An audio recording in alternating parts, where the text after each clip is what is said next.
Chapter 10. Then Samuel took the vial of oil and poured it on his head, then kissed him and said, Hasn't Yahweh anointed you to be prince over his inheritance? When you have departed from me today, then you will find 2 men by Rachel's tomb on the border of Benjamin at Selsa. They will tell you, The donkeys which you went to look for have been found, and behold, your father has stopped caring about the donkeys and is anxious for you, saying, What shall I do for my son? Then you will go on forward from there, and you will come to the oak of Tabor. 3 men will meet you there going up to God to Bethel, one carrying 3 young goats, and another carrying 3 loaves of bread, and another carrying a container of wine.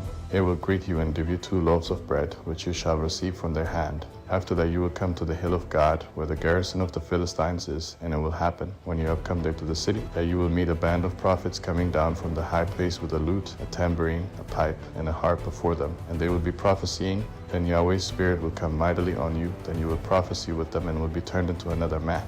Let it be, when these signs have come to you, that you do what is appropriate for the occasion, for God is with you.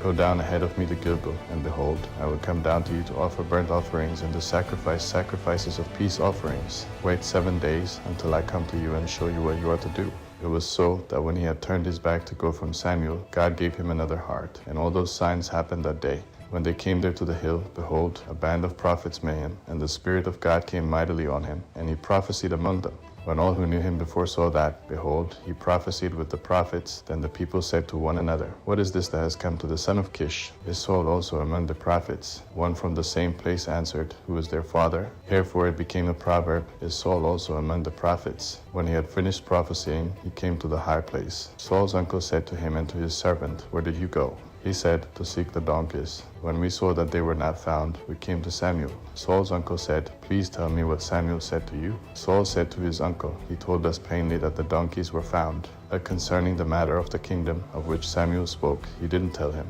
Samuel called the people together to Yahweh to Mizpah. And he said to the children of Israel, Yahweh, the God of Israel, says, I brought Israel up out of Egypt, and I delivered you out of the hand of the Egyptians, and out of the hand of all the kingdoms that oppressed you, that you have today rejected your God, who himself saves you out of all your calamities and your distresses. And you have said to him, No, set a king over us. Now therefore present yourselves before Yahweh by your tribes and by your thousands. So Samuel brought all the tribes of Israel near, and the tribe of Benjamin was chosen.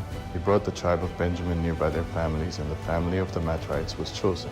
Then Saul the son of Kish was chosen, but when they looked for him, he could not be found. Therefore they asked of Yahweh further, Is there yet a man to come here? Yahweh answered, Behold, he has hidden himself among the baggage. They ran and got him there. When he stood among the people, he was higher than any of the people from his shoulders and upward. Samuel said to all the people, Do you see him whom Yahweh has chosen, that there is no one like him among all the people? All the people shouted and said, Long live the king. Then Samuel told the people the regulations of the kingdom, and wrote it in a book and laid it up before Yahweh. Samuel sent all the people away, every man to his house. Saul also went to his house in Gibeah, and the army went with him, whose hearts God had touched. But certain worthless fellows said, How could this man save us? They despised him and brought him no tribute, but he held his peace.